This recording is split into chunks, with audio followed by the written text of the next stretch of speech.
Okay, so Nasdaq daily time frame. Now the Nasdaq, we all know the Nasdaq. I feel like it's just always making all-time highs. Really, probably 50-50, but it feels like more often than not we're at an all-time high. So it's been a bit tricky to trade. Like the ideal circumstances really is like when you've got a bit of data to work with. You know, like there was an all-time high. You had this retracement. You know, then you had a push up. The all-time high is still over here, so you got all this trading range. Every single one of these is a day where you could have taken a trade. When you're like stuck at the top, it's quite tricky. But what did we see? We got this order block here, this bullish order block, which we're tapping down into right now. And then we've got 3 daily candles here. Now, if you look at these candles, the important thing that I saw was we made an all-time high here, yeah. But look at the wicks. Alright, let me try and make this a bit clearer.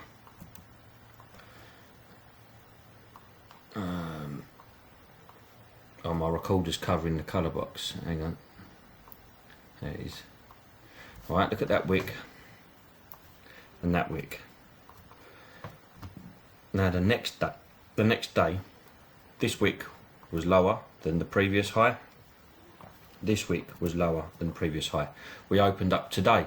Now if we just pressed screenshot on that, you know, we don't know what the candle's going to look like, but what it looked like today, this wick lower, and this wick was also lower. Yeah, so I'm starting to see some bearish momentum coming in. That's a daily chart. Go down to the 8 hour. You can see we've got bearish order block, another bearish engulfing. This was the top that got retested. The order block wicked into, rejected. We then get a little bit of a push up, and then you know, start to turn around. 4 hours. Again, same thing. Order block, high, low, high, sideways movement, and then falling off. Now, when I get here, it is during this blue box. This is my trading session, this little highlighted area. So I'm looking at the 1 hour chart, and what I'm seeing on the 1 hour chart, this is messy. This is mess. Okay, so really this isn't a hard and fast rule, but if we could drag this price, if we could drag, yeah, this entire price action and stick it onto the end of there, then that's something that means something. This is all just noise, probably a news event, relief rally, and then just noise again, yeah? So I sort of cut this noise out, if I'm being honest with you, and just looked like that. So when we look at it from this perspective, what this does is it ignores the rest of this market structure that is nonsense, and it shows us the order flow. Alright, so from Friday 8 AM is this black candle here. So if I shift that to there, now if we're looking at that, are you buying that or selling it? It's got to be selling, isn't it? Because what have you got? You've got a push down, a 2 candlestick pullback, and then a big dump down.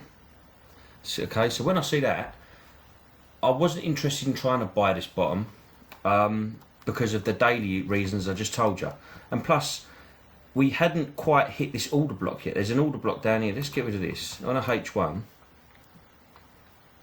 there's your H1 order block. You'd have been buying it early if you'd have been trying to take buys from this point, as far as I'm concerned. Granted, we took out yesterday's low. That's one confirmation. But we're not in an order block yet. Yeah? And we certainly hadn't filled in this inefficiency either. Let's colour that purple. So what you got to think is you want to be thinking, well, yeah, this is a buy zone potentially, but we're not there yet. So I want to sell it down to the buy zone. The biggest message I think to take from this video is see this noise. There are instances when bring your chart over to a bit that makes sense. Yeah, even that. Okay, but this is a much clearer picture if you want to talk about order flow. Look, boom, boom, boom. Wouldn't it be nice if markets always moved like this? Now, what else we can see? I'm going to turn off my trade window now. What else we can see is we have got this inefficient price here. which we did nearly fill in. But I'm watching it and I'm thinking, where can I get in? Basically, yeah, let's do the old the special, the fib tool. What level do I like? 61.8. Okay, let's leave that up there. And what we're going to do is go bar replay to here. So we've got a cell that we want to try and fire off. Yeah, you saw me just drag this fib tool. There's the inefficiency here. All right, we almost completed that inefficiency, and then you'll see in a minute we almost completed it again. Now within this leg of structure, we have obviously got areas of demand like here. Yeah, and you could say this was an impulsive zone because price started this impulse from here, like big impulsive move, one candle pull back, sellers step straight back in, got in a good price, bang, slammed down. Yeah, so now we've got our 61.8 level on here, we can start clearing things up a little bit. Let's stick that there. So now we can get rid of this fib. We've got our rebalance, you can see that. As we watch through candle by candle, we can see rejection from the 61.8. Alright, what we can now see, slightly messy, I'm going to pull that fib out of the way. I'm going to refine this to up here, just to make it a bit of a clearer picture. What we can see here is we're looking at short-term lows. We didn't get the breaker structure officially is down here, yeah? So you've got to bend the rules a little bit and start using short-term lows. So if we're looking at short-term lows, from this top, where's the first short-term low back? Here. Alright, let's colour that in red. Where's the second short-term low? I'd call it there. So bearing in mind these short-term lows are meant to be stair steps and support for the buyer's market. Support comes up. This is important. When that support gets broken, that's not a support anymore. And you go, oh, okay, so that support's not holding up. Get a 2 candlestick pullback, pushes down, it breaks through this support.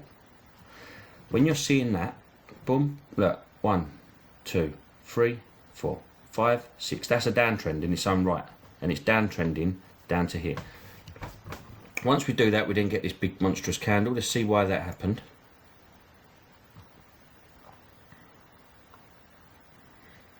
There you go. That's why that happened.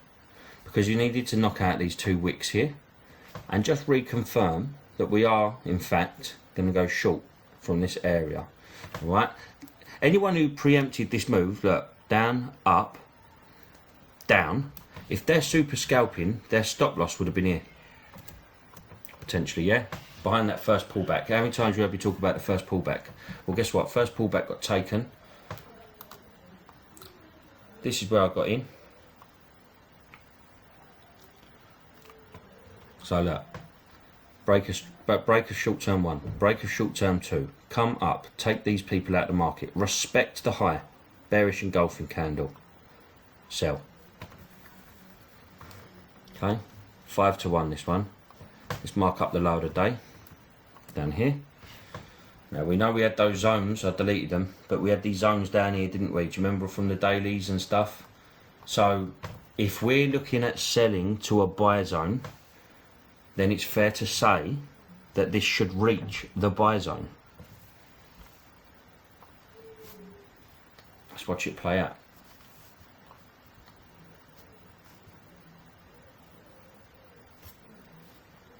That's what it feels like to be in a 5 to 1 trade. Yeah? Looks like we tapped a buy zone, doesn't it? I'll tell you what we're going to do. Oh, we've caught up. Yeah, I wish I'd have left those buy zones on there now. Let's have a quick look.